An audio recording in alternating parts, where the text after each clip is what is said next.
Hello friends, आज हम chapter 1 पूर्णांक के एक्सरसाइज 1.3 का 8th और 9th क्वेश्चन सोल्व करेंगे। तो 8th क्वेश्चन है, एक सीमेंट कंपनी को सफ़ेद सीमेंट बेचने पर 8 रुपये प्रति बोरी की दर से लाभ होता है और स्लेटी रंग के सीमेंट बेचने पर 5 रुपये प्रति बोरी की दर से हानि होती है। तो एक सीमेंट की कंपनी है, ठीक है। सफ़ेद सीमेंट की एक बोरी बेचने पर तो उसे 8 रुपये का लाभ हो रहा है, ठीक है। और स्लेटी सीमेंट की एक बोरी बेचने पर उसे जो है 5 रुपये की क्या हो रही है, हानि हो रही है। तो अब हमसे क्वेश्चन पूछा है कि किसी महीने में वह कंपनी 3000 बोरियां सफ़ेद सीमेंट की और 5000 बोरियां स्लेटी सीमेंट की बेचती है, उसका लाभ अथवा हानि क्या है। तो वो कंपनी जो है 3000 बोरियां बेचती है किसी महीने में, किसकी 3000 बोरियां वो सफ़ेद सीमेंट की बेचती है और 5000 बोरियां जो है वो स्लेटी सीमेंट की बेच रही है। तो अब उसका लाभ और हानि क्या हुआ वो हमें बताना है। तो देखिए, सफ़ेद सीमेंट की एक बोरी पर लाभ 8 रुपये, ठीक है। और स्लेटी सीमेंट की एक बोरी पर हानि कितनी हो रही है, उसको 5 रुपये की हानि हो रही है। तब उसने क्या करा, 3000 बोरियां जो है सफ़ेद सीमेंट की बेची। तो 3000 सफ़ेद सीमेंट की बोरियों पर लाभ, सफ़ेद सीमेंट की एक बोरी पर 8 रुपये का लाभ हो रहा है। तो 3000 सफ़ेद सीमेंट की बोरियों पर कितना लाभ होगा, मैं 3000 को क्या करूँगी, 8 से गुणा कर दूँगी। 3000 गुणा 8 कितना हुआ, 8 दिए 24 और ये 3 जीरो ऐसे ही लिख लेंगे, तो 24,000 रुपये। तो सब 3000 सफ़ेद सीमेंट की बोरियों पर उसे कितना लाभ हुआ, 24,000 रुपये। और उसने क्या करा है, 5000 बोरियां जो है स्लेटी सीमेंट की बेची हैं। तो स्लेटी सीमेंट की एक बोरी पर कितने रुपए की हानि हो रही है, उसे 5 रुपये की। तो 5000 स्लेटी सीमेंट की बोरियों पर हानि होगी। 5000 को मैं क्या करूँगी, 5 से गुणा कर दूँगी। तो 5000 गुणा 5 कितना हुआ, 5 पंजे 25 और ये 3 जीरो लिख लेंगे, 1 2 3, 25,000 रुपये की हानि हुई, ठीक है। अब हमें बताना है उसका लाभ अथवा हानि क्या है, ठीक है। तो अब देखिए, जो हानि है कितनी हुई है, 25,000 रुपये, और लाभ कितना हुआ है, 24,000 रुपये। तो हानि ज़्यादा है, तो इसका मतलब उसे क्या हुआ है, हानि हुई है। और ये बताना है कि उसको कितनी हानि हुई है।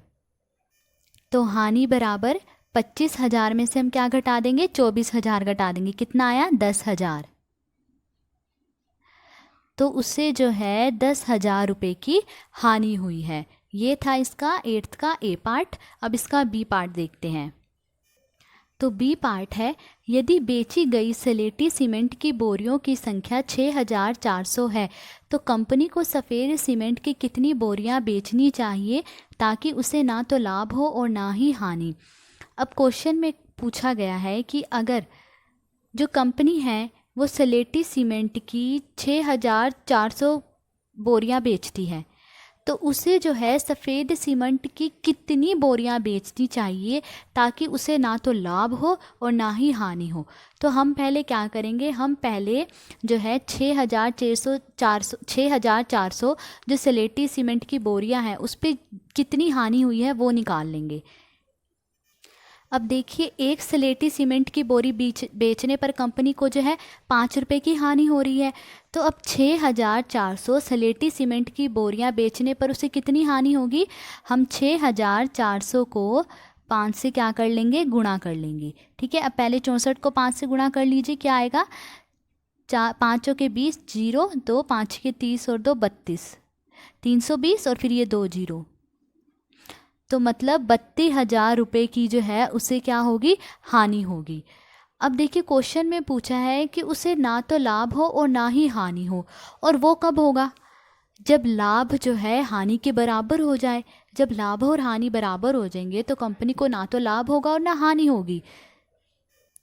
तो ना लाभ हो और ना हानि, तो उसे सफ़ेद सीमेंट पर 32,000 रुपये लाभ होना चाहिए।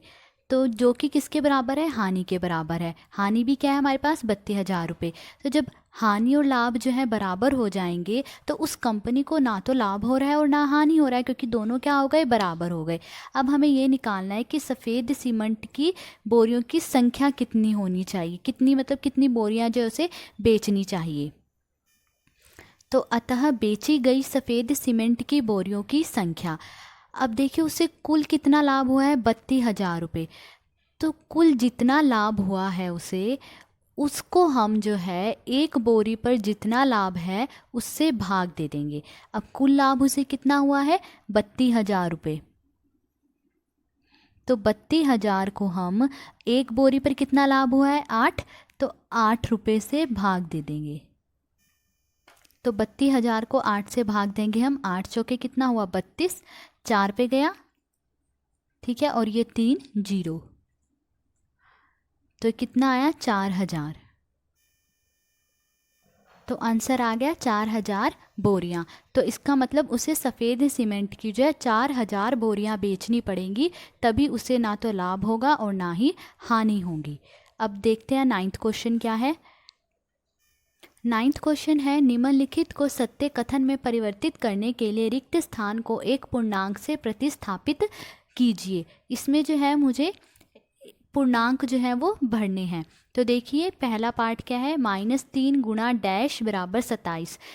तो इसका मतलब है कि मैं -3 को किस से गुणा करूं कि मुझे 27 मिल जाए। तो ये पता करने के लिए मैं क्या करूंगी, मैं 27 को -3 से भाग दे दूंगी। 3 में 27 और ये माइनस, क्या आया, -9। तो मतलब मैं -3 को जो है -9 से गुणा करूंगी तो मुझे क्या मिल जाएगा, 27। देखिए 3 में 27 और माइनस को माइनस से गुणा करा, प्लस का 27। ठीक है, अब सेकंड पार्ट देखते हैं। सेकंड पार्ट है कि मैं 5 को किससे गुणा करूं कि मुझे -35 मिल जाए। तो मैं -35 को 5 से क्या कर दूंगी, भाग दे दूंगी। 5 सत्ते 35 और ये माइनस क्या आया हमारे पास, 7। तो मैं 5 को अगर -7 से गुणा कर दूं तो मुझे क्या मिल जाएगा, -35। देखिए 5 सत्ते 35 और प्लस को माइनस से गुणा करा, -35। अब देखिए सी पार्ट है कि मैं -8 को किससे गुणा करूं कि मुझे -56 मिल जाए। तो मैं क्या करूंगी, -56 को मैं -8 से भाग दे दूंगी। 8 सत्ते 56 और ये माइनस से माइनस कट गया, क्या आ गया, 7 प्लस का। तो मतलब मैं 7 को -8 से गुणा करूंगी तो मुझे -56 मिल जाएगा। देखिए 7 8 56 प्लस को माइनस से गुणा करा, -56। अब डी पार्ट देखिए कि मैं -12 को किससे गुणा करूं कि मुझे 132 मिल जाए। तो मैं 132 को -12 से भाग दे दूंगी। ठीक है, 132 को -12 से भाग देंगे हम। 132 और 12, 12 एकम 12, 3 में 2 गया 1, 12, 12 एकम 12, कितना आया, 11। तो 12 को 132 को जब मैंने 12 से भाग दिया कितना आया, 11, और ये माइनस का, तो क्या आया हमारे पास, -11। तो जब मैं -11 को -12 से गुणा करूँगी तो मुझे 132 मिल जाएगा। ठीक है, माइनस माइनस प्लस और 11 को 12 से गुणा करा, 132। तो आज हमने 8th और 9th क्वेश्चन सोल्व करा। अगर आपको वीडियो अच्छी लगी हो तो please like, share and subscribe. Thank you.